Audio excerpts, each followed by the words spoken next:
തലവൂർ തൃക്കുന്നമർകോട് ദേവീക്ഷേത്രത്തിലെ പൊങ്കാല മഹോത്സവം 15-ാം തീയതി നടക്കും.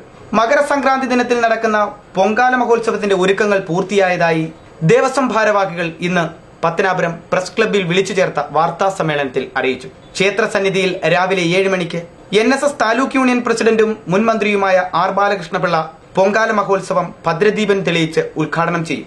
മേൽശാന്തി ശ്രീകോവിലിൽ നിന്നും തെളിയിക്കുന്ന ദീപം ഭണ്ഡാര അടുപ്പിലേക്ക് പകരുന്നതോടെ പൊങ്കാല മഹോത്സവത്തിന് തുടക്കമാകും. വിശാലമായ ക്ഷേത്രമുറ്റം, സമീപത്തെ റോഡുകൾ, പുരയിടങ്ങൾ, സ്കൂൾ ഗ്രൗണ്ട് എന്നിവിടങ്ങളിൽ പൊങ്കാല അർപ്പിക്കുന്നതിനുള്ള സൗകര്യങ്ങൾ ക്രമീകരിക്കുമെന്ന് ഭാരവാഹികൾ പറഞ്ഞു. ഭക്തജന ബാഹുല്യം കണക്കിലെടുത്ത് പോലീസിന്റെയും ഫയർഫോഴ്സിന്റെയും സഹായം തേടിയിട്ടുണ്ട്. വിവിധ KSRTC ഡിപ്പോകളിൽ നിന്നും ക്ഷേത്രത്തിലേക്ക് പൊങ്കാല മഹോത്സവം പ്രമാണിച്ച് പ്രത്യേക ബസ് സർവീസുകൾ ഉണ്ടായിരിക്കുന്നതാണ്. പൊങ്കാല അർപ്പിക്കാൻ എത്താൻ കഴിയാത്തവർക്കും പൊങ്കാല അർപ്പിക്കുന്നതിനുള്ള സൗകര്യം ഒരുക്കുമെന്ന് ഭാരവാഹികൾ പറഞ്ഞു.